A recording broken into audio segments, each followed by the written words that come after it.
मुंबई में आमदार संतोष साबरे ने जालना सिडको परियोजना में शामिल भूमि माफिया के खिलाफ एसआईटी जांच की मांग की है।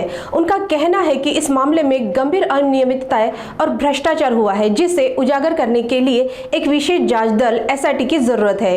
ये जांच भूमि माफिया की गतिविधियों और संबंधित अधिकारियों की भूमिका को स्पष्ट करेगी। जालना येथील खरपुडी येथे सिडको प्रकल्प अधिसूचित झालेला आहे, परंतु वास्तविक बघता हा प्रकल्प सुरुवातीला ज्यावेळेस 2019ला माननीय देवेंद्रजी फडणवीस साहेब मुख्यमंत्री होते त्यावेळेस त्यांनी या संदर्भात बैठक घेतली होती आणि बैठकीनंतर अर्न्स्ट अँड यंग या कंपनीला अहवाल आर्थिक व्यवहार्यता तपासणी अहवाल तयार करण्यासाठी सांगण्यात आलं होतं। त्या दृष्टिकोनातून ईवाय कंपनीने निगेटिव्ह अहवाल दिला। अनेक मुद्द्यांवर ईवाय कंपनीने या संदर्भातली नकारात्मक माहितीचा अहवाल सिडकोला सादर केला। त्या सादर करण्यानंतर सिडकोच्या डायरेक्टर बॉडीने तो प्रस्ताव शासनाला पाठवला आणि जालना खरपुडी प्रकल्प हा रद्द झाला। नंतरच्या काळामध्ये काही भूमाफियांनी एकत्रित येऊन परत सिडको जालना प्रकल्प कार्यान्वित करण्यासाठी हालचाली सुरू केल्या आणि त्यानंतर केपीएमजी कंपनीकडून अहवाल तयार करण्यात आला आणि 19ला रद्द झालेला प्रकल्प परत एकदा नोटिफाय करण्यात आला। या संदर्भात भूमाफियांनी जालना शहरामध्ये शेतकऱ्यांकडून कवडीमोल भावाने जमिनी घेतल्या आणि सिडको प्रस्तावित करण्यासाठी शासनाला सादर केलं। आमची मागणी अशी आहे की या भूमाफियांची एसआयटी मार्फत चौकशी करावी।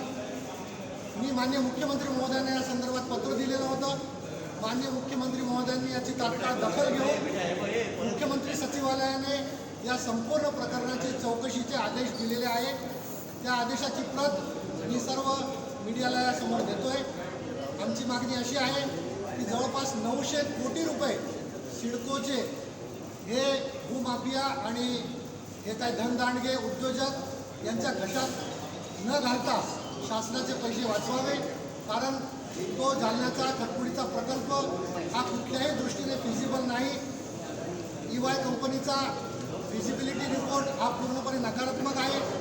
सिडकोने त्यांचा स्वतःचा इंटरनल सर्वे रिपोर्ट तयार केला होता, तो सुद्धा नकारात्मक होता।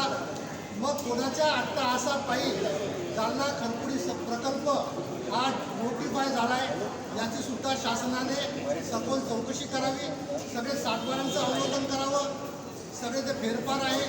त्यानंतर रेडी रेकनरचे दर कसे वाढवण्यात आले, मोडस ऑपरेंडी काय होती, प्रकल्प येण्याच्या आधी भूमाफियांनी जागा कशा संपादित केल्या, सुरुवातीच्या काळामध्ये त्या खरपुडीच्या जमिनीच्या किंमती काय होता आणि आज सिडकोने संपादित केलेल्या जमिनी जवळपास 1.5 कोटी ते 2.5 कोटी रुपये एकरने सिडको जमीन संपादित करत आहेत। याबद्दल माननीय मुख्यमंत्री महोदयांनी सदर प्रकल्प स्थगित करण्यासंदर्भातल्या माझ्या मागणीला संपूर्ण चौकशी लावलेली आहे आणि आम्हाला आशा आहे की सिडको प्रकल्प हा आमच्या जालन्यामध्ये आला पाहिजे, या मताचा मी आहे, परंतु योग्य ठिकाणी आला पाहिजे।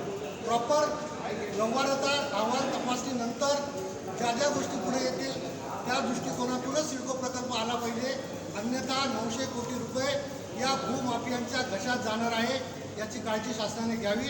मी माननीय मुख्यमंत्री महोदयांचा आभार व्यक्त करतो की त्यांनी या संदर्भात चौकशी लावली आणि या चौकशी नंतर स्पष्ट होईल की त्या ठिकाणी खरपुडीला सिडको प्रकल्प हा फिजिबल नाही आणि हा प्रकल्प तात्काळ स्थगिती मिळाली पाहिजे आणि ज्या ज्या भूमाफियांनी या संदर्भातला जो जमिनीचा गैरव्यवहार केलेला आहे त्याची चौकशी झाली पाहिजे।